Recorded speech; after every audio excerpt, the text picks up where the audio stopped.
we recognize, no, talaga namang merong kapangyarihan ang House na magsulong ng impeachment complaint. No? Nasa saligang batas po yan. Pero wala naman po sa saligang batas na nagsasabi na pwede kang lumabag ng batas.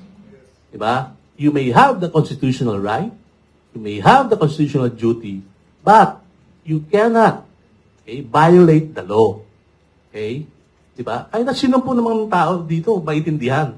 Miski na may karapatan ka, hindi ka pwedeng lumabag ng batas. Malinaw po sa Section 8A. Yan. Number 3. Pangatlong slide. Isa pa. Yan. Yan. Isa pa.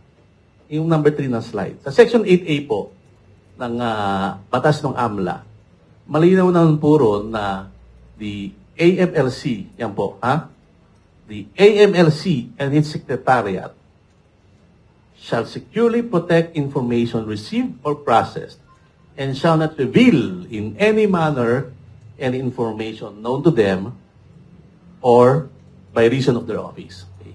So, miski na po may kapangyarihan ang House of Representatives na magsulo ng impeachment complaint, kailangan pa rin sumunod sila sa batas.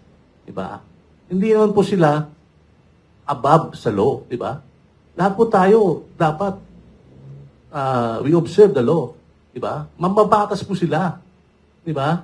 So they should be the first to observe and comply with the law. Diba?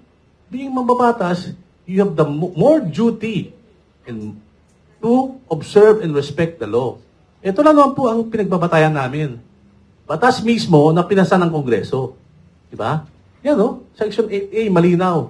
Diba? Ang AMLAC hindi pwedeng magsiwalat sa kahit anong pamamaraan ng kahit na anong records o information na nakalap nila. So, yun lang po.